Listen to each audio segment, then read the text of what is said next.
पाकिस्तान के हवाले से खित्ते में दो बड़ी डेवलपमेंट्स हुई हैं। सरबराह हमास इस्माइल हानिया ने इस्लामाबाद में एक कॉन्फ्रेंस से टेलीफोनिक खिताब किया और पाकिस्तान के हवाले से ये कहा कि पाकिस्तान इसराइल को धमकी दे तो गजा जंग रुक सकती है।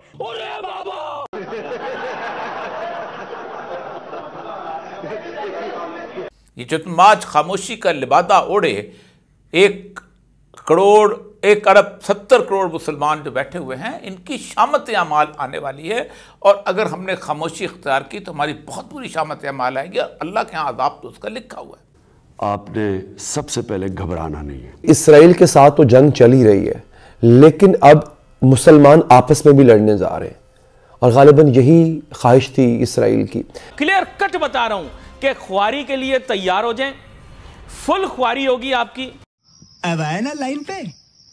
नमस्कार, जय हिंद, आप सभी का स्वागत है। तो दोस्तों, हाथ में एटम बॉम्ब का झुनझुना लेकर स्टूडियो में बैठकर सारी जंगों को जीतने वाला कौम कौन सा है आप भी बता सकते हैं, वो है पाकिस्तान। पाकिस्तान एक कौम, एक ऐसी कौम है जो स्टूडियो में बैठकर, सोशल मीडिया पर बैठकर दुनिया के हर जंग को जीत जाता है। दुनिया के किसी भी बड़े देश को, बड़े मुल्क को, पाकिस्तानी भाषा में वो सबके ऊपर फतह हासिल कर लेता है। लेकिन जब बात ज़मीन की आती है तो पाकिस्तानी फ़ौज जैसे ही ज़मीन पर पहुँचती है लड़ने के लिए तो इतिहास गवाह है। उसके बाद आप सब तो जानते ही हैं क्या होता है। और इसी तरह से आए दिन पाकिस्तान के अंदर लोगों को ठोका जा रहा है। पिछले 48-72 घंटे में ऐसे कई जिहादियों को ठोका गया है जो किसी न किसी भारत के अंदर आतंकवादी घटना में शामिल रह चुके हैं, या तो मास्टरमाइंड के तौर पर या तो कोई उनका लिंक है, कोई कनेक्शन था।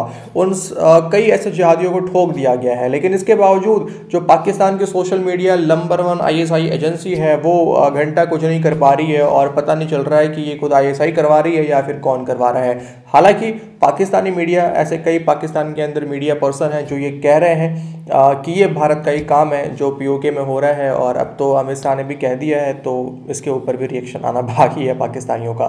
फिलहाल चलते हैं, वीडियो में आगे बढ़ते हैं और सुनते हैं पाकिस्तानियों का ख्याली पुलाव जो पाकिस्तानी मीडिया पका रही है। और स्टूडियो में बैठे बैठे वो इसराइल के ऊपर फतह कर रहे हैं, तो फतह हासिल कर रहे हैं। तो आइए देखते हैं इस वीडियो को। लेकिन वीडियो को सीरियस ना लेके एक कॉमेडी, एक एंटरटेनमेंट के तौर पर ही आप लिया करें पाकिस्तानी मीडिया को, ठीक है।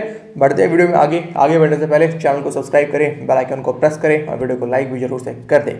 पाकिस्तान की इसराइल के हवाले से एक बड़ी क्लियर पोजीशन रही है हमेशा से, बल्कि अवाम का सेंटिमेंट अगर हम देखें तो हमेशा ही फ़लस्तीन के हक़ में रहा है। और जब भी हमने देखा कि मुस्लिम ममालिक एक सीरीज़ के साथ इसराइल को तस्लीम करने जा रहे थे, तो भी जो पाकिस्तान के अवाम हैं उनकी बड़ी एक कैटेगोरिकली एक क्लियर पोजीशन रही और उनके ख़िलाफ़ इसका रद्द-ए-अमल भी आया। तो अब जो हमास के सरबराह हैं वो ये कह रहे हैं कि पाकिस्तान इसराइल को धमकी दे तो गजा जंग रुक सकती है।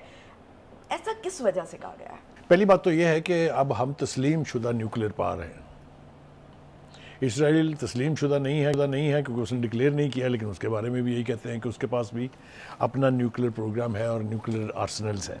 मराकश में बहने वाला मुसलमान, सूडान में रहने वाला मुसलमान, सऊदी अरब में, UAE में रहने वाला मुसलमान, पाकिस्तान में रहने वाला मुसलमान और मलेशिया, इंडोनेशिया में, वहाँ उसके हुक्मरान और उसके दानश्वर, सेकुलर लिबरल दानश्वर, ये लोरियां देने की कोशिश करते हैं कि ये तो अरबों की जंग है और अगर अरब नहीं लड़ रहे तो हम क्यों लड़ेंगे। सऊदी अरब की, यमन की, उसमें ईरान भी शामिल हो जाएगा, इनकी जंग होगी। यूरोप के साथ ऑलरेडी रूस जंग कर रहा है, उस जंग में भी इजाफा होने जा रहा है। तो अगर मैं ये कहूं कि ये एक आलमी जंग में तब्दील होने जा रहा है पूरे का पूरा मंजरनामा, तो गलत नहीं होगा, क्योंकि मुझे ये आलमी जंग होती हुई नजर आ रही है। इस्माइल हानिया ने अपनी उस तकरीर में, जिसका आपने हवाला दिया है, बहुत सा ऑप्टिमिज्म ज़ाहिर किया है टुवर्ड्स पाकिस्तान के। पाकिस्तान एक वाहिद ऐसा मुल्क है जो अगर अपना प्रेशर एक्सरसाइज करे तो गज़ा की जंग जो है वो बंद हो जाती है। क्यों कहा उन्होंने? पहली बात तो यह है कि अब हम तस्लीम शुदा न्यूक्लियर पावर हैं।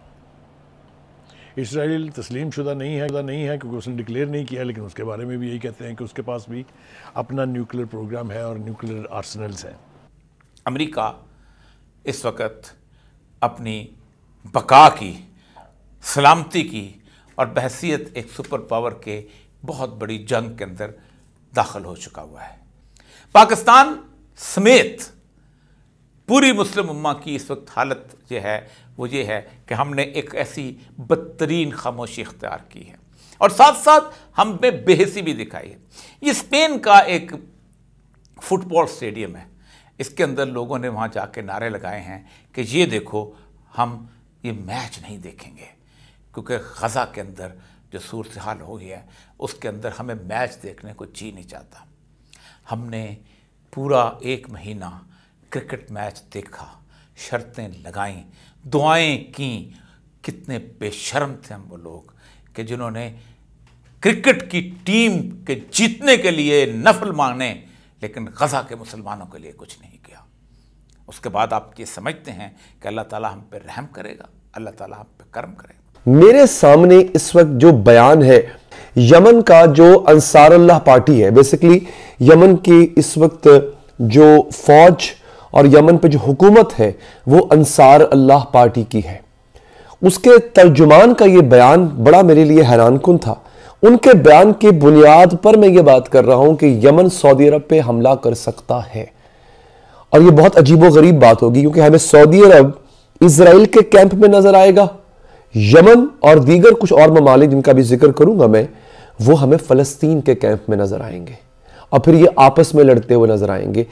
क्या इससे इजराइल को कोई नुकसान होगा या नहीं होगा, मैं आपको बताता हूं। दोस्तों, यहां पे मिडिल ईस्ट ऑब्जर्वर के नाम से एक अखबार है, उसने ये रिपोर्ट दी है जिसका मैं जिक्र आपसे अभी थोड़ी देर में करने जा रहा हूं। वो कहते हैं जनाब मोहम्मद अल बुखैती, ये सीनियर पॉलिटिकल एनालिस्ट हैं अंसारुल्लाह के। इनका नाम दोबारा रिपीट कर देता हूं, मोहम्मद अल बुखैती। उन्होंने ये जिक्र किया है कि अगर सऊदी अरेबिया और यूएई यानी सऊदी अरेबिया और मुत्तहदा अरब अमारात अगर वो अमेरिका से इत्तेहाद कर लेते, ताकि किस वजह, क्यों इत्तेहाद करेंगे, ताकि रेड सी के अंदर जो इस वक्त इजरायली शिप्स को यरगमाल बनाया जा रहा है, आपको पता है ना कि इजरायली बहरी जहाज़ों पे यमनी फौज हमला कर रही है और हमला करने के बाद उनको कब्जे में ले रही है। अच्छा, उन्होंने कहा है जनाब अगर ऐसा होता है तो फिर क्या होगा। मैं आपको इतना बताऊं दोस्तों कि यमन ईरान के ताउन से उन तमाम बहरी जहाज़ों को, चाहे वो बहिरा अरब में हो या रेड सी के अंदर हो, जो इजराइल के बहरी जहाज़ है उनको ना सिर्फ निशाना बना रहा है बल्कि कब्जे में ले रहा है, बाज़ को तबाह भी कर रहा है। इसमें कुछ अमेरिकन बहरी जहाज़ भी थे। खबर यह है कि अमेरिका ने सऊदी अरब से और मुत्तहदा अरब अमारात से मदद मांगी है कि इस इलाके को, जिसको यमनियों ने अपने कंट्रोल में ले रखा है, समंदरी इलाका, इसको प्रोटेक्ट करें, इसकी हिफाजत करें। गोया ये जंग अब ना महदूद नहीं रह गई इसराइल तक। इस जंग में अमेरिका कूद चुका है, उनका बेड़ा भी वहाँ आ चुका है। अब कौन है जो इस वक्त अमेरिका के मुखालिफ खड़ा होगा? कोई भी नहीं। जो इसराइल के साथ इब्राहिम अकॉर्ड के तहत मुत्तहिद हो चुके हैं। पाकिस्तान का मामला 75 साल में इंतहाई खौफनाक है। मुझे इंतहाई शर्म आती है। तो दोस्तों, ये था आज का वीडियो। उम्मीद है आप सभी को वीडियो अच्छा लगा होगा। वीडियो को आखिर तक देखने के लिए आप सभी को बहुत बहुत धन्यवाद। मेरी कोशिश है, हमारा प्रयास है कि आपके लिए अच्छी वीडियो लाते रहें, एंटरटेनमेंट लाते रहें, इसलिए आप वीडियो को शेयर भी कर दिया करें। और हाँ, वीडियो पे कमेंट करके अपनी राय भी जरूर से दें, पाकिस्तानी मीडिया के हवाले से, या फिर आपको मज़े लेना हो तो आप मज़े भी ले सकते हैं कमेंट करके। मिलते हैं आपसे अगले वीडियो में। अपना ख्याल रखिए। जय हिंद।